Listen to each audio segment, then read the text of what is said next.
Fellow Ghanaians, good evening. This is the third time in the last 10 days that I've come into your homes to give you an update on the progress of our fight against the coronavirus pandemic. I'm going to be providing you regular updates.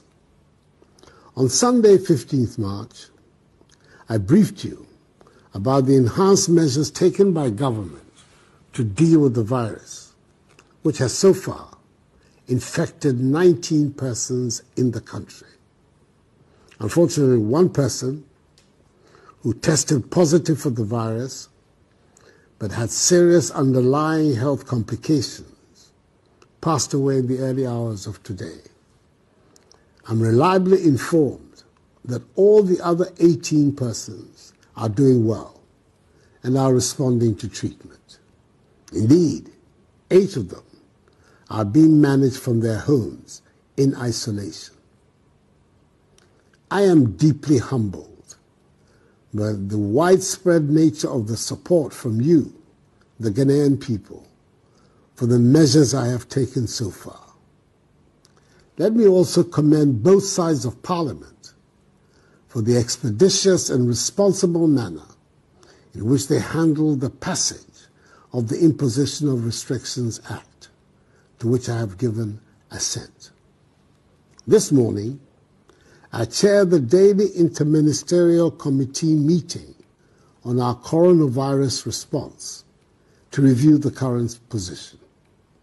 I'm encouraged by the numbers of Ghanaians who are observing the prescribed social distancing and enhanced hygiene protocols announced earlier.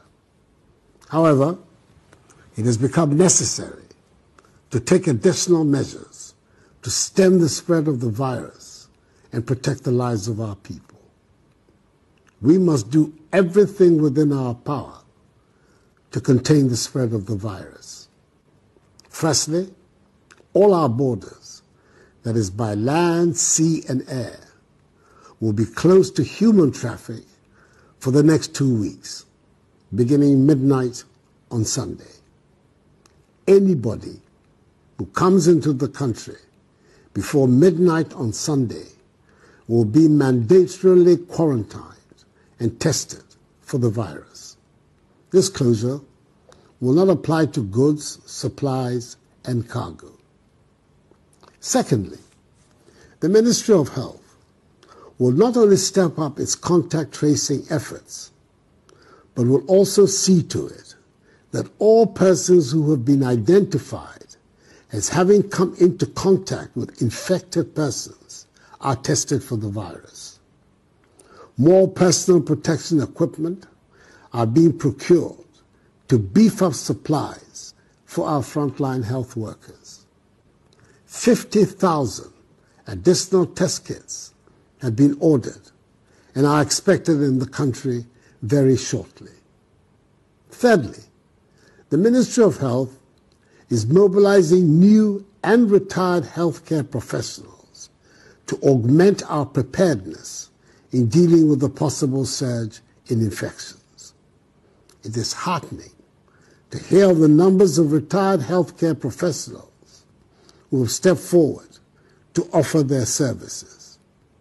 Just as it is to note the Ghanaian entrepreneurs who have responded to this crisis by producing greater quantities of sanitizers and Veronica buckets. Let me reiterate my appeal to members of the pharmaceutical industry to scale up their domestic production of pharmaceutical products. Government will do its best to support them. As I've stated before, there will be a constant review of the measures announced and, if necessary, enhanced.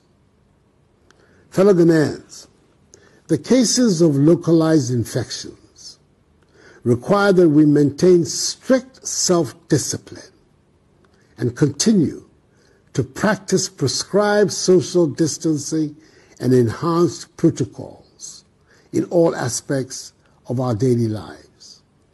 We must wash our hands regularly, use alcohol-based sanitizers, stop shaking hands, and avoid unnecessary close body contact. I am pleading with each and every one of you. Comply with these measures. Our survival is in our own hands. Whilst we continue to adhere to these measures and wrap up our efforts to defeat this virus, I urge all of us also to seek the face of the Almighty. So on Wednesday, 25th March 2020, I appeal to all Ghanaians, Christians and Muslims, to observe a national day of fasting and prayer. Let us pray to God to protect our nation and save us from this pandemic. I thank the men and women of God who prayed for the nation with me on Thursday and with the Vice President on Friday for their intervention. I applaud the efforts and courage of Ghanaians in the forefront of the fight against the virus.